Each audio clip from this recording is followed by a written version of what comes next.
Hello, हाय, नमस्कार. मी वैशाली पुन्हा एकदा स्वागत करते एका नवीन छानशा व्हिडिओमध्ये.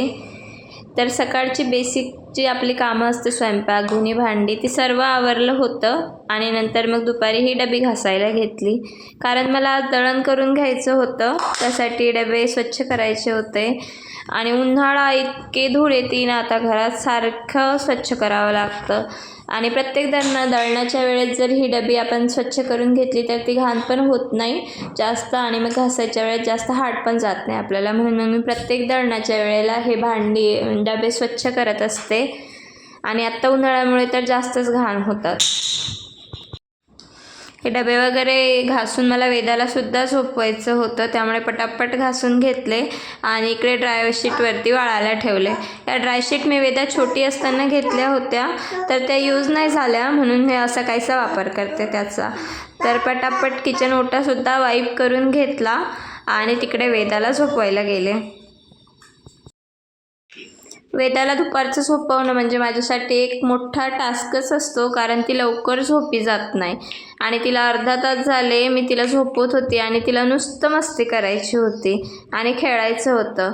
त्यामध्येच लाईटसुद्धा गेली आणि मग कशाची ती गरमीत झोपते. तर चल म्हटलं तिला, जा बाई खेळ, तुला खेळायचं आहे तर. मग मी इकडे दळण करायला आले आणि दळण मला डाळ पण करून घ्यायची होती. म्हणजे मी बेसन पिठलं वगैरे करायसाठी गिरणीवरून डाळ दळून आणत असते, ते पण करायचं होतं. आणि गाळायला घेतली तर बघितलं त्यामध्ये सोनकिडे झाले होते, तर एका कटोऱ्यात पाणी घेतलं, कारण ते सोनकिडे त्यामध्ये टाकून घेत होते. नाही टाकले तर मग ते सर्व घरभर पसरतं आणि घरात जे काही धान्य असेल आपलं त्यामध्ये सुद्धा ते जातात आणि सर्व धान्यात मग ते कीड लागते. तर त्यासाठी ते सर्व पाण्यात टाकून घेत होती. डाळ पण करून घेतली. गव्हाचं दळण करायचं होतं मला आणि ज्वारीचं सुद्धा दळण करायचं होतं. तर एक साधारण 5 किलो गव्हाचं आणि 2 किलो ज्वारीचं दळण मला 15 ते 20 दिवस आरामात जातं. त्यामुळे ते सर्व म्हणजे एवढं दळण मी करून घेत असते. 15-20 दिवस नंतर मग टेन्शन नसतं. आणि बघा ना, लग्नाआधी जे काम कधी केलंच नाही, कधी एकदा हातसुद्धा लावला नाही त्या कामाला, ते सुद्धा आता करावं लागतं. म्हणजे जेव्हा आपली आई ती तिच्या संसारासाठी करत होती आणि त्यात आपण तिला बघूनसुद्धा मदत करत नव्हतं, तेच काम आत्ता आपण आपल्या संसारासाठी किती आवडीने करतो ना. म्हणजे करावं लागतं म्हणून तर, पण एक आवड निर्माण झाली आहे आता त्यामध्येच. आणि ते सर्व काही आपण घराचं काम सांभाळत असतात आवडीने. आज पौर्णिमा होती, त्यांचा उपवास होता, म्हणून साबुदाणा भिजायला टाकायचा होता. त्यासाठी तो साबुदाणा घेऊन स्वच्छ पाण्याने 2 वेळा धुवून घेतला आणि त्यामध्ये पाणी टाकून तो बघत होते म्हणजे किती पाणी झालं आहे, तर बोटाने मग तो व्यवस्थित मुरेल एवढं पाणी टाकून भिजायला ठेवून दिला. आणि नंतर ना इतका जोरात पाऊस चालू झाला होता, त्यामुळे मग लाईटसुद्धा गेली होती. तर नंतरचं शूट काही केलं नाही मी. डायरेक्ट लाईट आल्यावर रात्री शूट करायला घेतलं.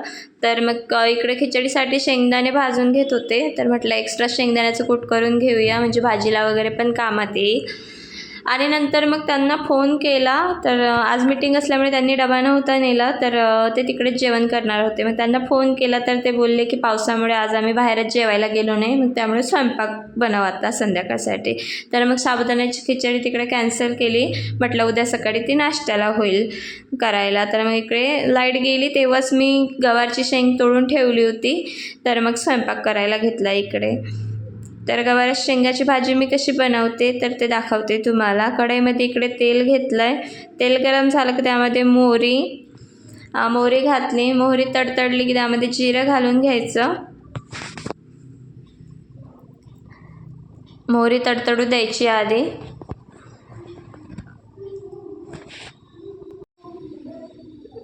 त्या जिरंसुद्धा घातलं. जिरं फुललं की लसूणची पेस्ट घालते.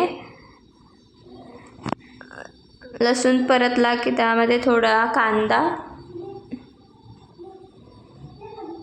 आणि कांदा छान परतून सोनेरी रंगावर हे होऊ द्यायचा, भाजून घ्यायचा.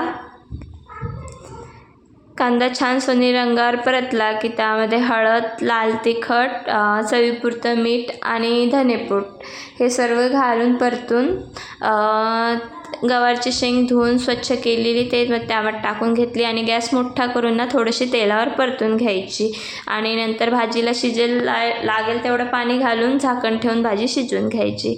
तर इकडे भाजी मी 5-10 मिनिट शिजवून घेतली. तर बघा भाजी छान शिजली आणि शेंगदाण्याचं कूट केलं होतं ते त्यामध्ये थोडंसं घालून घेतलं आणि 2 मिनिट परतून इकडे भाजी तयार झाली आपली. आणि असं काहीसं ताट तयार झालं होतं. डाळ भाताचा कुकरसुद्धा लावून घेतला होता. गवार शेंगची भाजी, चपाती आणि ताजा असा मस्त ठेचा, मिरचीचा ठेचासुद्धा बनवला होता. तर चला, कसा वाटला व्हिडिओ कमेंट करून नक्की सांगा. आवडला असेल तर लाईक आणि चॅनलला सबस्क्राईब नक्की